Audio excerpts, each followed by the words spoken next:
John List sat quietly in his office, the muffled sounds of his typewriter filling the otherwise silent room. The stacks of paperwork on his desk seemed to grow taller by the day. As an accountant in Westfield, New Jersey, John had once been respected, his career steady, his life predictable. But the weight of impending bills, the increasing debt, and the illness of his wife, Helen, were suffocating him. His gaze drifted to the photo on his desk. It was a picture of the List family, Helen smiling despite her obvious health struggles, his mother Alma sitting beside her, and the children, Patricia, John Jr., and Frederick, looking every bit the perfect family. But behind the smiles there was a quiet tension, one that only John truly felt.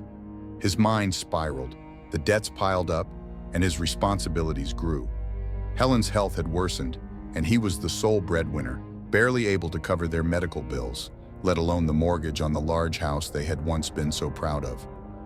Alma, his elderly mother, had come to live with them, adding more pressure to his already strained resources. Yet no one outside their home knew the truth. To the neighbors, they were just another upper-middle-class family with all the appearances of success. John's tight grip on control was slipping, and with it, so was his patience. Every day, he felt more trapped. The house, which had once been a symbol of success, now felt like a prison. He would go through the motions of normalcy, sit at the breakfast table, eat dinner with his family, and pretend that everything was fine. But in the quiet moments, his mind raced with thoughts of escape, of a life free from the crushing weight of debt, illness, and family responsibility. He began to entertain a more radical idea. What if I could save them all from this suffering? That night after dinner, he went to his room, locked the door, and sat at his desk. He opened the drawer and took out a journal. It wasn't the first time he'd written his thoughts down, but this time the words felt different. The plan he was forming in his mind was no longer just a fleeting thought. It was becoming his only solution. He could see it clearly now. If he ended their lives, they would no longer have to suffer. No more medical bills, no more burden on his shoulders. He would free them from the constant pressure, from the endless cycle of debt, from a life that was only getting worse. The pen hovered over the paper, his heart pounding in his chest. Was he truly going to do this? Was it even possible? His rational mind hesitated, but the delusion of salvation began to take root. He had always believed that he was the one who had to make the tough decisions, the one who kept things together. What if he was the only one who could see the way out? As he wrote, the words spilled out in a flood of emotion. "I'll do it. I'll save them all." John List sat at his kitchen table the following morning, the usual sounds of his family around him. His children chatted lightly, oblivious to the internal storm raging within their father. Helen, frail but ever the devoted wife, smiled softly at him as he poured his coffee. The perfect picture of a suburban family, yet inside, John felt like he was suffocating. Every morning had started to feel the same, like an endless loop of mundane moments. He had become so adept at hiding his anxiety behind the mask of a well-maintained life. On the surface, nothing had changed. The house was still the same grand home, albeit with mounting bills. The children, though more difficult to manage with each passing day, still brought joy to Helen. But to John, it felt as though the walls were closing in. His thoughts were no longer just about managing debt. He couldn't escape the overwhelming sense that he had lost control, not just over his finances, but over everything. The weight of it crushed him. His pride, the very thing he had built his life around, seemed to be crumbling. The job that once provided him with security now felt like a dead end.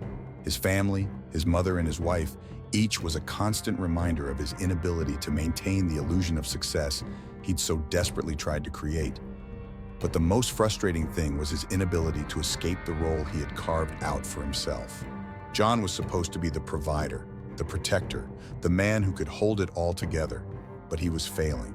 Helen's worsening condition, Alma's presence in the house, and the unrelenting financial pressure left him feeling inadequate.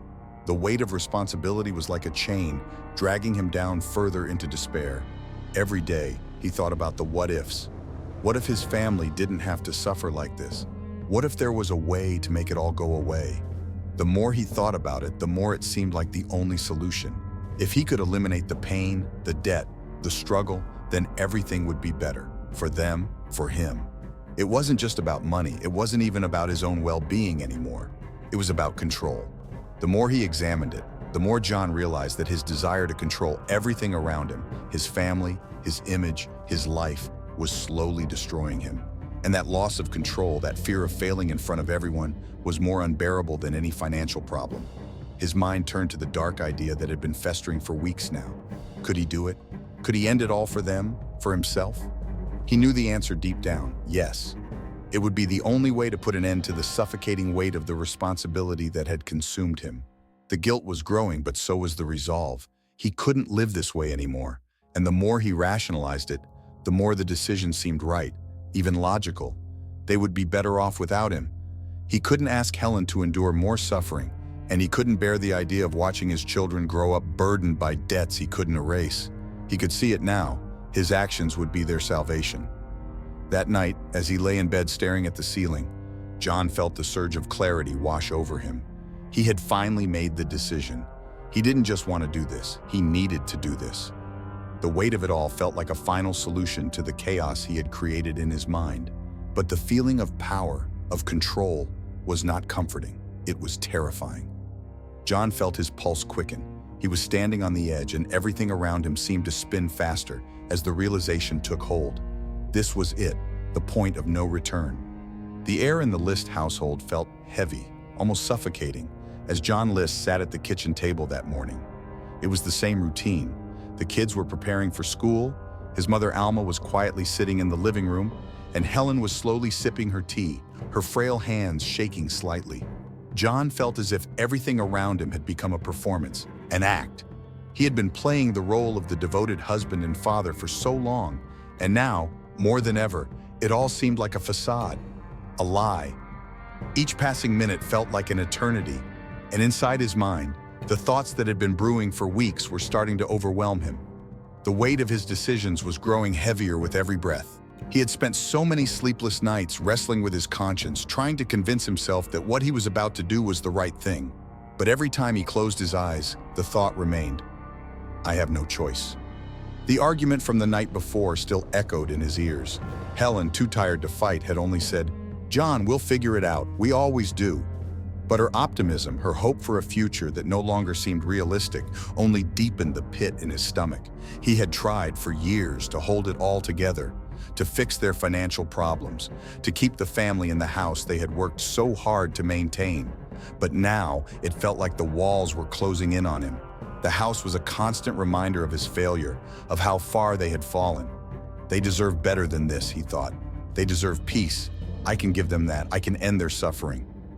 The idea had seemed ridiculous at first, impossible, but now it felt inevitable. John watched Helen, her face pale and tired, the illness draining the life out of her. She hadn't spoken about it directly, but it was clear. She had given up too. She had accepted that there was no escaping the pain. She was ready to leave this world behind, but John couldn't bear to watch her deteriorate piece by piece every day. And his children, they had no idea.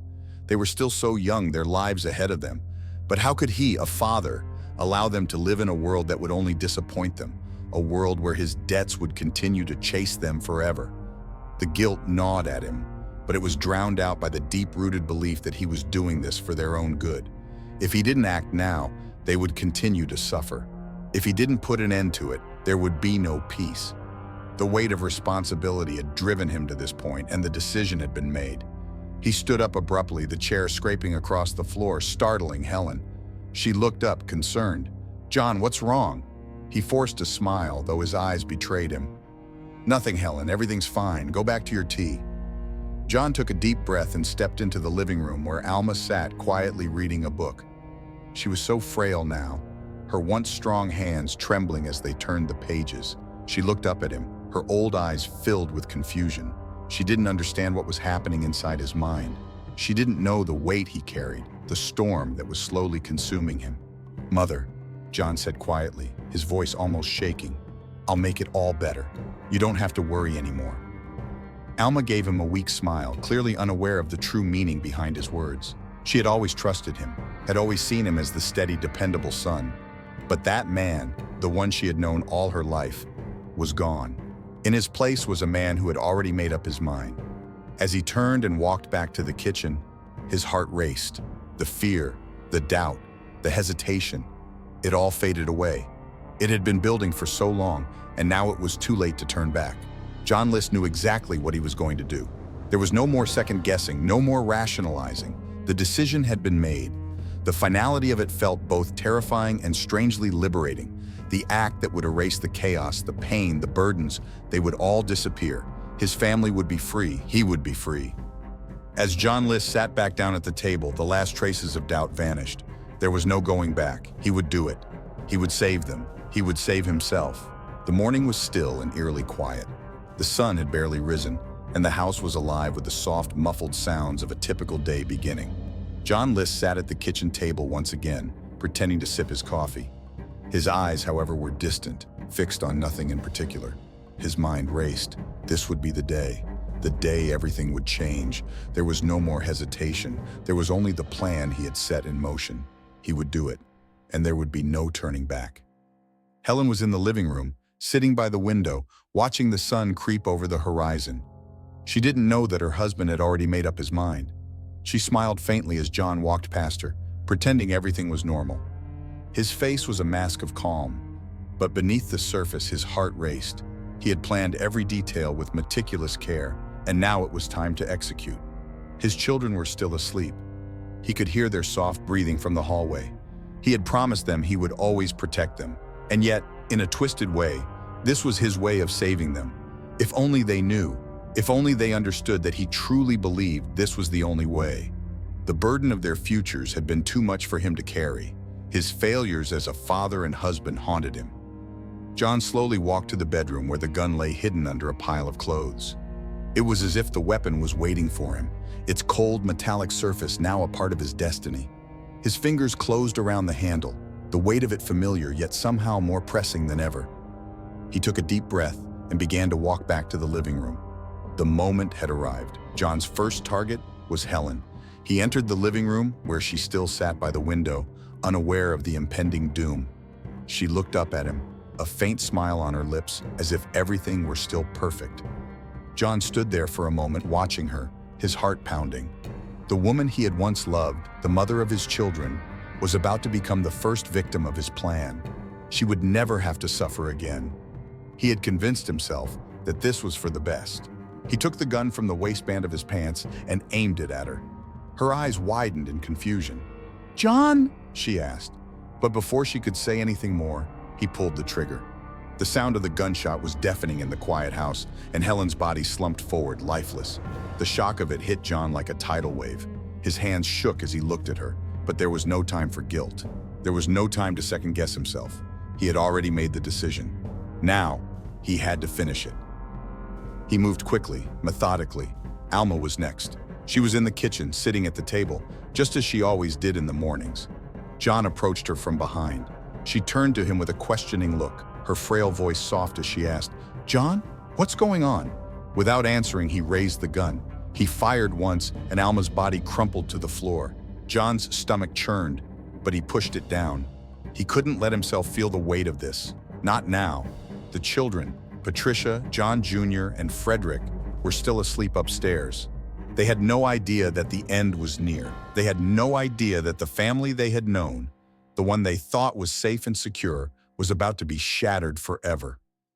John moved up the stairs, his footsteps heavy on the wooden floor. He paused outside Patricia's room, staring at the door for a moment, as if trying to summon the strength to push it open. His hand was shaking. This was it, the final step. He had to do this for them. Inside the room, Patricia lay asleep in her bed, unaware of the danger creeping closer. John stood by the bed for a moment, watching her sleep. His heart ached at the thought of what he was about to do, but the image of his failing family, the debts, the illness, the brokenness, forced him to steel himself. He raised the gun again and fired. The shot echoed through the quiet house, and Patricia's body fell limp. The final two, John Jr. and Frederick, were next. They had heard the gunshots, no doubt, but it was too late. They didn't have time to react. The shots rang out one by one, each marking the end of a life, each marking the end of the facade of the perfect family. The house was silent once more. John stood there, the gun still in his hand, his mind numb. He had done it. They were gone. He had freed them from the suffering he believed they would endure. His heart pounded in his chest, but it was different now. The weight of his actions had settled over him, suffocating him. He wasn't sure if he felt relief or horror, but he couldn't stay. He had to leave. He had to vanish, just as he had planned. There was no going back. He turned, and in that moment, as he walked out of the room, he knew there would be no more perfect family, only a haunting silence and a new chapter that would forever stain his soul. The house was eerily quiet, its stillness thick with the weight of what had just transpired. John List stood in the hallway, the gun still warm in his hand. He stared down at the bodies, his wife, his mother, his children, lying motionless. His family, the people he had sworn to protect, were gone. But the horror of their deaths was only the beginning of what John had to do next. There was no going back. He had to leave, disappear into the night as if he had never existed. The perfect suburban life he had once lived was over. Now, he was a fugitive. His mind raced as he tried to compose himself. He couldn't afford to make a single mistake. John quickly moved through the house, tidying up as best as he could. He wiped down the surfaces, removed any trace of the carnage he had left behind. His actions were deliberate, cold. He knew he had to erase every sign that would lead the authorities back to him. He turned the house into a false image of normalcy, as if nothing had happened. The breakfast table was set, the chairs neatly aligned. He glanced around, ensuring that everything appeared untouched. There were no signs of struggle, no blood spattered on the walls, just a serene facade hiding the unspeakable violence that had occurred just hours before. But there was no time for lingering. He had a plan, and it was crucial that he followed it through. He stepped into the entryway, pausing for a brief moment to look at the family portrait on the wall. The smiles of his wife and children stared back at him, frozen in time, a stark contrast to the chaos that had unfolded. He turned and walked out the door. It felt surreal. The world outside seemed unchanged, unaware of the horrors that had just taken place in that house. John's mind was sharp, calculating. He had already decided how he would escape, how he would vanish without leaving a trace. His plan was simple: leave no evidence, leave no witnesses, and leave no indication of where he was headed. John headed to the train station. He didn't need a car. His abandoned vehicle at the local station would serve as his decoy. It would give the authorities something to focus on, a false lead that would keep them from looking in the right places. He carried nothing but a few essentials: a small bag with clothes, identification under a false name, and his passport. The train ride was long, but John barely noticed the time passing. He sat in the back, his mind consumed with the next steps. His heart pounded as he thought about the inevitable investigation that would soon follow. The authorities would be looking for him, but he had already planned his next move, his new life. When he reached his destination, he had already assumed a new identity. He had thought this through for months, planning every detail meticulously. In his mind, he was already free. The family he had murdered, the life he had destroyed, it was all in the past. He was now someone else, someone who could live without the crushing burden of debts, responsibilities, and failure. John List was gone. No one knew where he had gone or even if he was alive. The FBI would soon be on his trail, but by then, he would be long gone. He would be a shadow, a ghost with no past, no ties to the person he once was. As he disappeared into the crowd, blending into the anonymity of the world around him, he felt an unsettling sense of relief. For the first time in months, perhaps years, he was free. There was no more pressure, no more debt, no more struggling to hold his life together. But as the train pulled away, the enormity of what he had done began to sink in. The faces of his family, the ones he had killed, began to haunt him. He tried to push the images away, but they stayed, lingering like ghosts in his mind. The escape was not as freeing as he had imagined. His family's smiles, their love, were now replaced with the haunting silence of death. But it was too late for regrets now. There was no going back. 18 years had passed since the brutal murders of the List family. The once perfect suburban home in Westfield, New Jersey, now stood as a grim reminder of the tragedy. The investigation into the killings had gone cold, and the case was filed away in a forgotten corner of the FBI's most disturbing unsolved cases. The world had moved on, but the pain and unanswered questions remained for those who had known the victims. Detective Sandra Mills leaned back in her chair, staring at the cold case files in front of her. She had always been intrigued by this one, the case that had haunted her ever since she'd started working in the department. The more she read about the List murders, the more she felt the eerie sense that something about this case was different, that there was more to the story than met the eye. The family, Helen, Alma, Patricia, John Jr., and Frederick, had been killed with brutal precision, yet there was no sign of a struggle. John List, the father and husband, had disappeared without a trace. His car had been found abandoned near a train station, but there was no evidence linking him to any other crime. The lack of a motive, the lack of clues, made this case all the more baffling. It was as if John List had evaporated into thin air. Mills had spent countless hours poring over the files, trying to piece together the shattered narrative of the List family's final days. The only thing that stood out to her was the eerie calm in the aftermath of the murders. It didn't make sense. How could a man who had just slaughtered his entire family be so composed? Then, in 1989, everything changed. A breakthrough came when America's Most Wanted, a popular television show, decided to feature John List's case in a segment. A team of investigators, along with a sketch artist, used an age-progressed image to show what List might look like after nearly 2 decades. The sketch was aired on national television, and within hours, tips began flooding in. Mills was one of the first to receive a call that would crack the case wide open. Jennifer O'Connell, a woman who had worked with John List at a previous job in Virginia, had seen the show and recognized him immediately.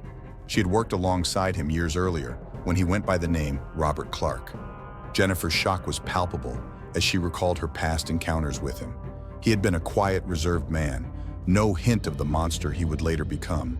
But now, seeing him on TV, she knew for certain John List was alive, and he was living under a new identity. Within days, an FBI team was dispatched to Virginia, and the search for John List reignited. Mills was part of the team that re-examined the case, this time with a new sense of urgency. She knew that the road ahead would be challenging, but for the first time in years, there was hope. The name Robert Clark was the key. It was clear that John List had built a new life, far removed from the crimes he had committed. The hunt was on. As the investigation unfolded, Mills found herself immersed in the world of John List's new life. He had been living in a small town in Virginia for years, having remarried and started a new family. To everyone around him, he was Robert Clark, a quiet, reliable man with no ties to his violent past. But now, the FBI had found their man. They tracked him to a modest home on the outskirts of town, where he lived with his second wife, Dolores, and their children. The man who had once killed his entire family now had a new life, built on lies, but his past would soon catch up with him. Mills and her team waited patiently. The capture was imminent. They had every piece of evidence they needed, but there was still the unsettling feeling in the pit of her stomach. How had a man like John List been able to live for so long without ever being caught? The answer was chilling: the perfect crime, carried out by a man who believed he was justified in his actions, a man who had spent nearly 2 decades hiding in plain sight. As the FBI closed in on Robert Clark's home, Mills couldn't help but feel a sense of dread. The moment of confrontation was drawing near, and with it came the realization that the family of victims would finally have answers. The monster they had been searching for was just around the corner. In that quiet, unassuming neighborhood in Virginia, John List's life was about to unravel. His carefully constructed world would soon come crashing down, but he didn't know it yet. The FBI's manhunt for John List, now living under the alias Robert Clark, had become a high-stakes pursuit. After nearly 2 decades of evading capture, John's past was catching up with him. He was no longer the man he had been in Westfield, New Jersey. He had changed his name, rebuilt his life, and started a new family. But despite all the changes, he had overlooked one key detail: he was still being hunted. The tip from Jennifer O'Connell had given the authorities the breakthrough they needed. It didn't take long for the team to trace Robert Clark back to Virginia. The quiet suburban neighborhood where John had been living in relative peace was suddenly a hotbed for federal agents. They had found their target. Now it was a matter of waiting for the right moment to strike. Sandra Mills, the lead detective on the case, was deeply invested in bringing John List to justice. The years of frustration, the dead-end leads, the unanswered questions, they had all built up to this point. As she stood in the command center reviewing the latest intel, her pulse quickened. This was the moment. After 18 years, the case was finally closing in. "Prepare the team," Mills instructed. "We move in at first light." The plan was simple but critical. The FBI had located John List's new home. It was a modest house on the outskirts of a small Virginia town, a far cry from the grand mansion he had once lived in. The family he had rebuilt, his second wife Dolores and their children, had no idea who their husband and father really was. To them, Robert Clark was a quiet, dependable man, a far cry from the cold murderer he had been. Mills felt a twinge of sympathy for them. They were innocent, living in the shadow of a man who had committed unspeakable crimes. But there was no time for compassion. This was the moment that would either confirm or deny the dark secrets that John had spent nearly 2 decades hiding. The FBI agents moved in swiftly and silently. As they approached the house, the tension was palpable. Every step brought them closer to a man who had eluded the law for far too long. Yet John List remained oblivious to the fact that his past was catching up to him. He had built this new life, convinced that he had left the ghosts of Westfield behind. But now, those ghosts were at his doorstep. Mills stood at the front of the team, her eyes fixed on the house. The moment of truth had arrived. They were going to bring John List in. There was no turning back.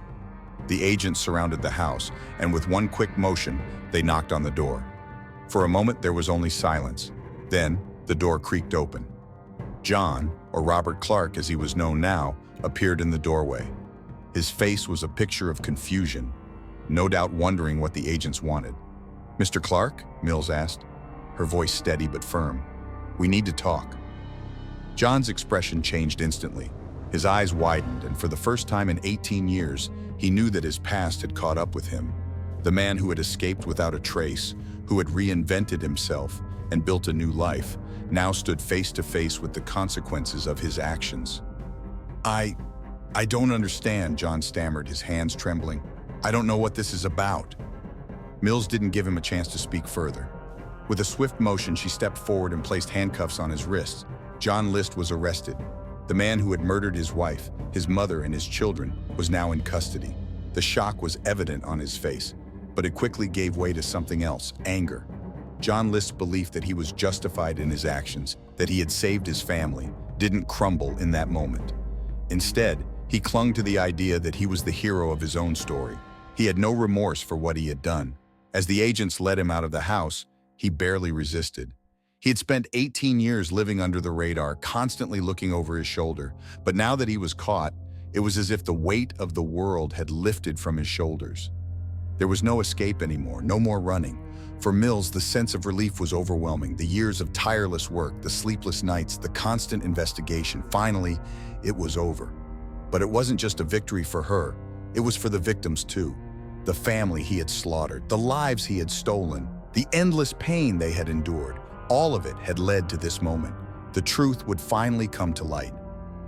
As the car sped away, taking John List to the station, Mills allowed herself a rare moment of reflection. She thought about the family he had left behind, the tragedy of what had happened in 1971, and the haunting legacy of his crimes that still lingered. John List had been brought to justice, but the scars of his actions would never truly fade. Not for the victims, not for the families he'd shattered, and certainly not for those who had spent years hunting him down. John List sat in the courtroom, a shell of the man he had once been. The bright lights, the hushed whispers from the gallery, and the clicking of the courtroom doors being shut behind him all felt strangely distant. For 18 years, he had been a ghost, a man hiding behind the name Robert Clark.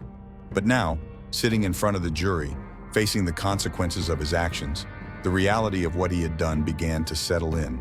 The trial had begun with a sense of inevitability. The evidence was overwhelming. His fingerprints were found on the gun, his blood was found at the scene, and the tip-off from Jennifer O'Connell had led authorities directly to him. John List's fate seemed sealed, but the defense team had other plans. They argued that John was suffering from a mental breakdown at the time of the murders, that the pressure of his financial troubles and his wife's illness had pushed him into a state of temporary insanity. His actions, they argued, were not premeditated. They were the result of his inability to cope with the mounting stress. But the prosecution was adamant. They painted John List as a cold, calculating murderer who had made a rational decision to end the lives of his wife, his mother, and his children. The fact that he had staged the house to appear normal after the murders, setting the breakfast table, cleaning the blood, was evidence of his deliberate actions. John List hadn't been driven by a mental breakdown. He had made a choice, and that choice had been to destroy the people closest to him, believing that he was sparing them from an unbearable future. As the trial continued, the tension between the two narratives grew. The jury was presented with a portrait of a man who had been leading a double life, one of a responsible accountant, the other of a man capable of unspeakable acts. The more the prosecution revealed, the more chilling the portrait of John List became. He had been a man who believed he was acting out of love, but his actions revealed a deep detachment from the consequences of his decisions. Then, during his testimony, John List's chilling rationalization for the murders came to light. With cold precision, he described how he believed his family would be better off dead than struggling with the crushing weight of their financial problems. "I was doing it for them," he explained, his voice flat, devoid of emotion.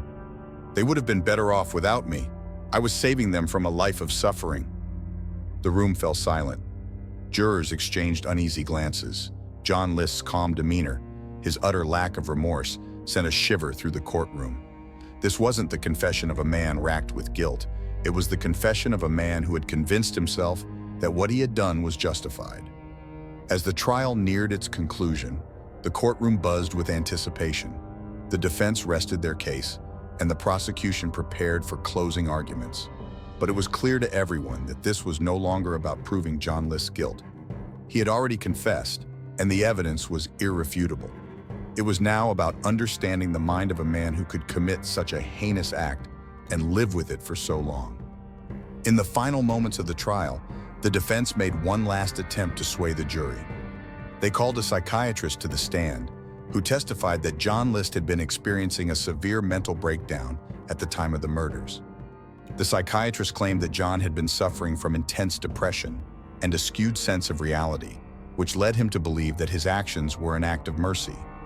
The defense argued that John had been incapable of understanding the full consequences of his actions, but the prosecution fired back with a stark reminder of John List's behavior after the murders.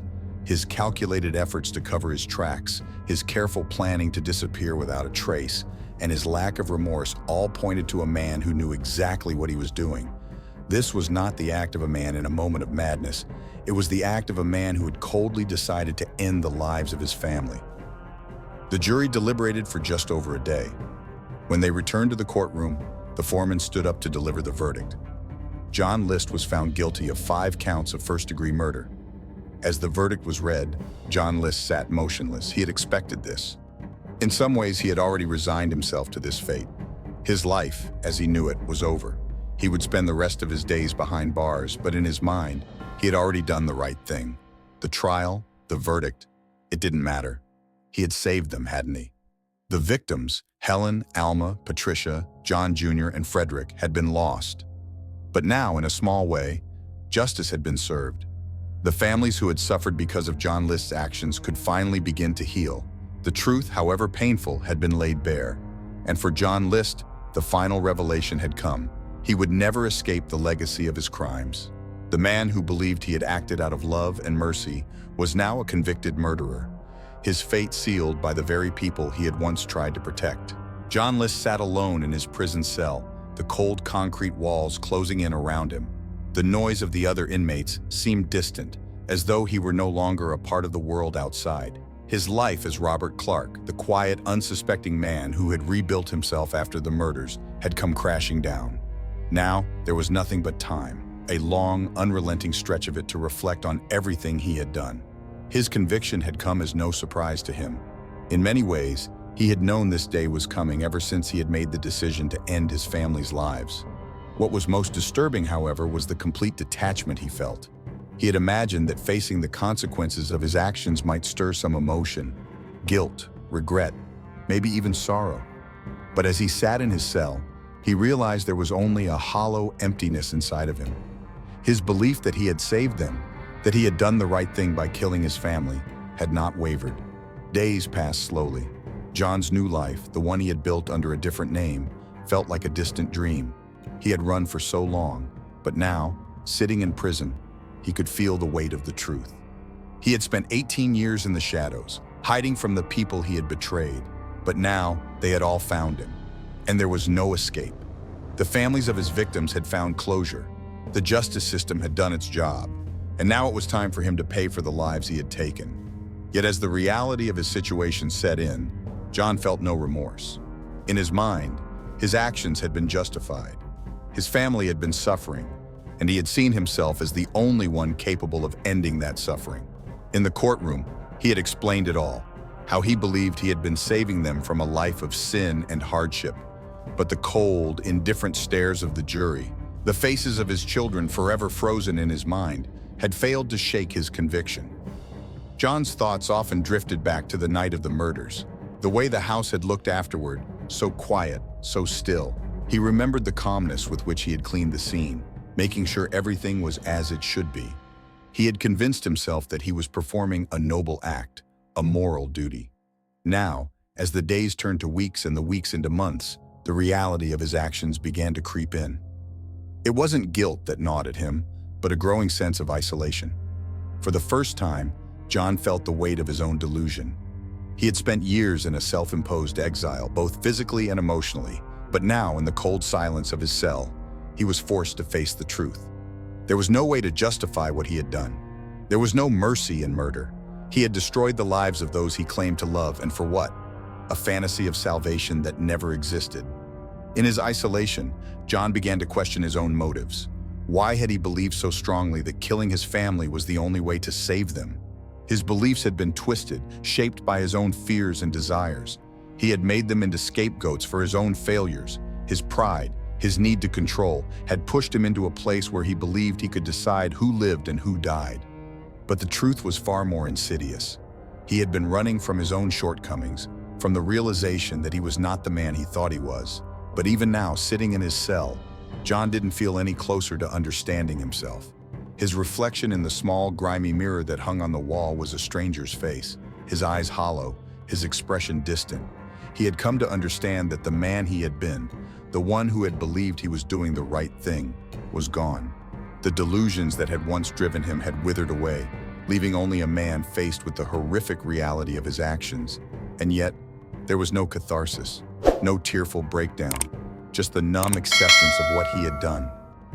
The world had moved on, and John List, now reduced to a prisoner, was left with the emptiness of his choices. The world outside had healed from his crimes. The families of his victims had found peace. But John could never escape his past. The faces of his wife, children, and mother haunted him in the quiet of the night, but there was no closure, no redemption. In the end, John List's final breakdown wasn't dramatic or sudden. It was a slow, creeping realization of the consequences of his actions. It was the breakdown of a man who had spent his life convincing himself of a lie, only to find, in the end, that the lie was the only thing keeping him from the truth. And so, he sat in the dark, waiting out the years, with no more delusions, no more justifications. His life, the one he had tried to control and manipulate, had slipped away from him, and he was left to face the haunting silence of his own mind.